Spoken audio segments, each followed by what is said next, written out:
I thought my boyfriend of 3 years was my soulmate, but now I'm scared of him and his anger and how he treats our pets, and I'm planning on ghosting him completely.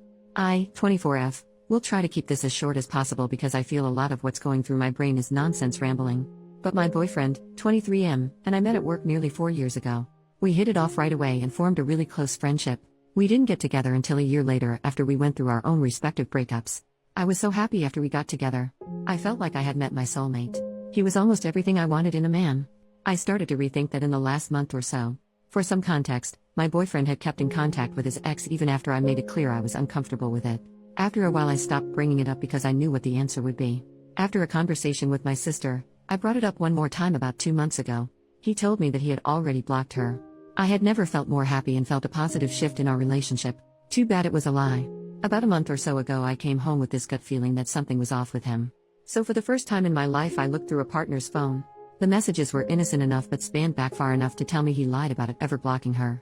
Not only did he lie about not being in contact, he'd blown off a date night with me to go hang out with her. When I confronted him he broke down and said that he had only gone to her because he was feeling upset about his family's situation. He claims the only reason he didn't come to me was because he thought I couldn't handle the stress given my mental illness.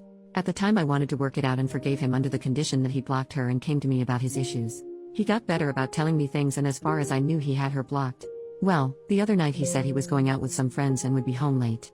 All of this was fine and normal until I noticed that he had turned off his location and was ignoring my calls.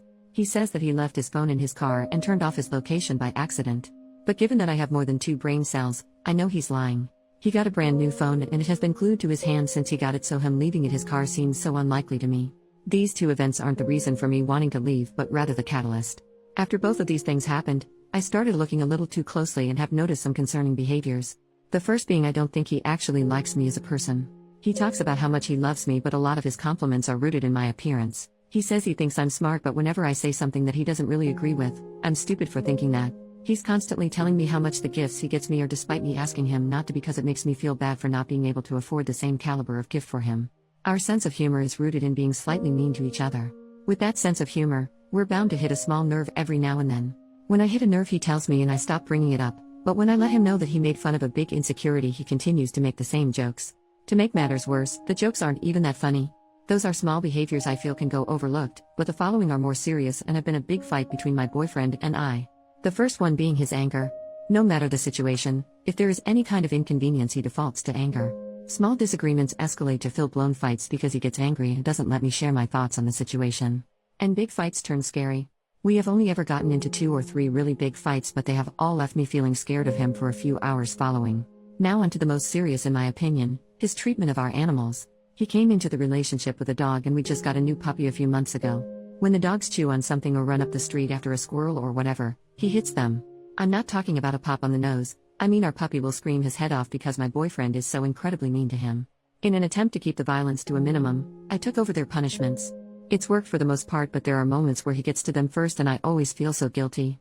I also brought a cat into this relationship, and even though he hasn't laid a finger on the cat, he makes way too many jokes about hurting him. I know I want to leave, but I'm torn between talking to my boyfriend about it or just packing up and leaving one day while he's at work. Any advice? Super teeny tiny update that doesn't require a brand new post quite yet. I'm speaking with my supervisor tomorrow to see if I can get a realistic timeline of when I can leave. I know I can technically leave whenever, but I really love my job and want to make sure that the person taking over my position is completely set. After that has been settled, I just need to wait until move-out day. I also wanted to clear up some of the comments saying that I am controlling for having his location. We have had each other's location for almost as long as we have been living together. It's always been for safety purposes. I don't sit on my phone all night watching where his pin is moving across the map. When either of us go out, we send each other like some kind of text to let the other know that they're okay. I sent a few texts while I was stuck in traffic and just kind of complaining to him, and then a few hours later I sent him a text just checking in and looking for that like quick thumbs up to let me know that he was alive. I didn't get any response. I got worried because that is not a common behavior for him, so I looked at his location to make sure that he wasn't in a ditch somewhere. Keeping with the same theme of me being controlling. I didn't like that he was talking to his ex and had asked him to block her a few times. I would not give a damn if they were friends if either of them were being respectful to our relationship. Before I resorted to blocking, I had asked him to set up some ground rules and boundaries with her about what their friendship would look like given their past. He did not do this, and she was openly flirting with him and doing things to get him to notice her. She also likes to call back to back to back, like close to 15 calls within 2 minutes, when she knows we're together. So given that neither one of them respected our relationship when they started their friendship, I feel completely justified asking him to block her. If you think that makes me controlling or some heinous monster, I just don't care. Additional information from OP on how she reacts to her boyfriend's behaviors towards animals. OP, hi, love the enthusiasm, but as this is my reality, I'm not asking whether or not you like the choices I've made. I don't care if you like that I went through his phone. I did and found a truth he would have otherwise kept from me. As for staying with him when I knew what he did with that animals. 1. I wasn't really aware of it until we got the puppy. When we moved in together, his dog was fully trained and didn't really behave in a way that he thought was worthy of a beating. So my boyfriend really only started showing his true colors during the process of training our puppy. 2. After a certain point, relationships aren't about leaving when you're unhappy or you see a red flag. I live with this man, I am under a contract for my job, and my job does not pay me enough to live on my own, especially with pets. Leaving him means that I am blowing through all of the savings that I have collected to find a new place to live, breaking my contract, and completely uprooting my life. It's something that I am in the process of doing, but it is still a very hard decision that I'm making. I came on here to get some advice about how to leave the situation, not to be told that I make bad choices or that I'm not leaving him fast enough.